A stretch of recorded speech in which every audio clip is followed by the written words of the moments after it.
Hi, and welcome back to part two of The God in Me.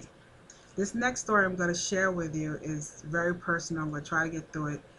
It regards my mother passing away. I always went to my mother's nursing home bed and sometimes slept with her, talked with her, brushed her hair, did what I had to do to spend as much time with her as I could. And one night after I'm spending time with her, she fell asleep. So I let her sleep and I went home. I go to sleep myself. And here's the dream that I had. Me and my dreams. I know you're all saying, go ahead, Martin, with your dreams. But this is real. I just want to share this with you. I'm dreaming I'm sleeping with her in the nursing home right next to her bed. And then I wake up and I felt it was time for her to get up because I had to leave. When I sit up, I look at my mother and she's just staring at me. And I'm asking her, are you okay? Come on, it's time to get up. And she's just staring at me. And then when she starts to get up, I ask her, do you need some coffee? Because you don't look too well. So she looks up at me and just stares, won't say a word. Then as she sat straight up in her bed, her head dropped. I'm asking her, Mom, what's wrong? What's wrong? And then she started jerking forward like this. And I'm like, what is going on with you? You got to talk to me. At that moment, the phone rang, woke me up out of my dream, and it was my sister telling me we have to get to the nursing home. So I get to the nursing home. I feared the worst. I saw what was going on. And while we're outside her room with two nurses, one of the male nurses told me that he wasn't supposed to be there. It was his break and he was just walking. And I said, wow, this is crazy because I just had a dream that I was here. He said, really, what's the dream about? And I told him just what I told you.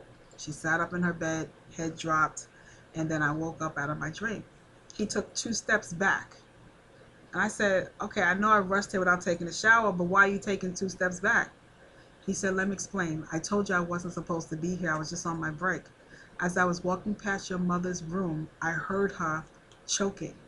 I ran to her bedside, lifted her up in her bed in a sitting position, and started patting on her back, and her head dropped. And then she started jerking like that because I was patting her on her back. You saw exactly what happened. I'm not going to go into any more details. I want you to know this. God let me see her final moments. That was an amazing event. This man didn't know me. He had no idea what I was going to say my dream was about, and he told me exactly what happened. God let me see my mother's final moments, and he let her see my first when she gave birth to me. That to me is so heartfelt that God let me see that. I'm trying to let you know it's time for you to get a relationship with God if you don't have one. If you're sick, he's going to be your best doctor. He's going to be your best friend. And whatever problem that you have, he's going to be your problem solver. Stop trying to solve everything yourself and turn it over to God. And that is going to be the God in you. And if you remember nothing else, remember this. Very simple. Every time you inhale, it's only by the grace of God that you can exhale. It doesn't have to happen that way. You go to sleep and you make plans for tomorrow and you wake up because of the grace of God. Many people have gone to sleep and didn't wake up even though they had plans for the next day. Your plans, if they're not God's plans, they're not going to come to fruition. Simple as that. So I just wanted to share some of these things with you because I'm not trying to throw this down your throat. I'm just letting you know that you're going to feel much better, much happier in your life when you get a relationship with God. I'm not sitting here saying, you got to go to church and got to be in church every Sunday. I'm saying start off small if you don't have a relationship with God. Talk to him like he's your friend. He will answer you in one way or another. It could be through someone. You could be talking to someone. They're going to say something that's actually just for you. And you're going to be wondering why this person is saying something because you needed to hear it. And God talked to you through them. So if you don't have a relationship with God yet, it's going to make your life much better. And if you're not rich and famous, that doesn't mean that God's not there. He's still there giving you his plan for you. If his plan is not for you to get rich, have the fancy car, have a lot of money, then that's not his plan. That's not going to happen for you.